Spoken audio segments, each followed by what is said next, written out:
Gambarannya dari yang ditanyakan misalnya, Anda mau sholat qobliyah subuh.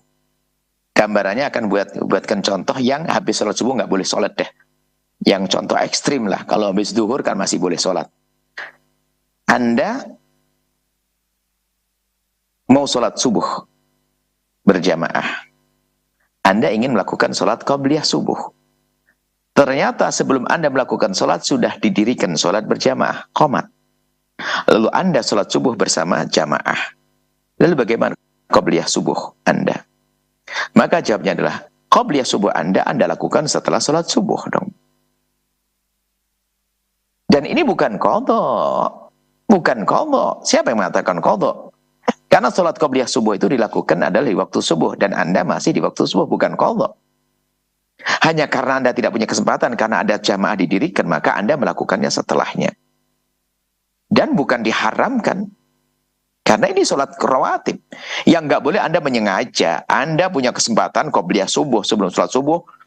Nanti aja deh habis sholat subuh. Itu tidak boleh tahari begitu. Itu nggak boleh. Menyengaja begitu. Cuman ini kan karena keadaan Anda sholat berjamaah. Dan jamaah harus diutamakan. Maka Anda melakukan sholat qobliyah subuh setelah sholat subuh adalah boleh. Dan itu tidak disebut qadha. Baru disebut qadha adalah begini. Anda belum qobliyah subuh. Lalu Anda sholat berjamaah sholat subuh. Sampai salam Anda lupa. Ingat-ingat waktu duha. Allah, saya belum qobliyah subuh tadi. Maka itu mengqadha karena Anda mengerjakannya di luar waktu subuh. Dan masih disunahkan. Jadi Anda mengqadha boleh. Mengqadha sholat sunnah dianjurkan. Jadi tadi Anda yang belum qobliyah subuh tadi. Sampai waktu duha baru ingat Anda qadha waktu itu. Agar dicambuk diri Anda agar tidak biasa meninggalkan qobliyah subuh. Kemudian, jika misalnya Anda tertidur karena capek, bangun subuh waktu duha. Lalu Anda sholat subuh kan begitu, dan juga Anda belum sholat subuh dan Anda belum qobliyah subuh. Apa qobliyah subuhnya masih ada? Tetap disunahkan Anda qobliyah subuh. Dan disunahkan Anda qobliyah subuh, dan wajib Anda mengqadha subuh, dan sunnah Anda qobliyah subuh. Ada seperti itu. Ya. Jadi boleh tetap saja diperkenankan yang demikian itu. Ada suka-suka Anda yang mana dahulukan yang mana. Juga para ulama yang utang wajib dulu didahulukan kan begitu. Dahulukan sholat subuh dulu, baru setelah itu Anda mengqadha sholat qobliyahnya. Jadi sholat qobliyahnya karena yang wajib didahulukan, kaidahnya kan begitu. Sholat sunnahnya ditunda dulu kan begitu. Jadi biarpun Anda dahulukan sholat sunnah juga boleh karena Anda tertidur waktu tadi. Baik, seperti itu. Jadi sholat yang tidak boleh dilakukan sholat subuh itu kan hanya dua sholat.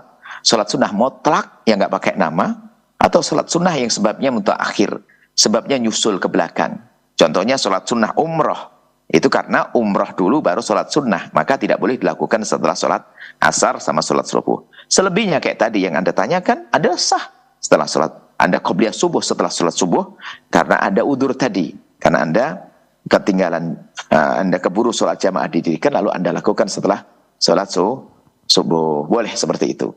Dan tidak usah kaget sebagian orang, wah ini haram. Enggak. Enggak haram. Dan memang begitu caranya. Dan itu tidak dianggap qadha ya tadi. Selagi masih Anda lakukan di waktu subuh, maka itu tidak disebut sebagai qadha. Wallahu a'lam bishawab. Setelah Anda menyaksikan video ini, jangan lupa berselawat kepada baginda Nabi Muhammad sallallahu alaihi wa alihi wa sahbihi wasallam.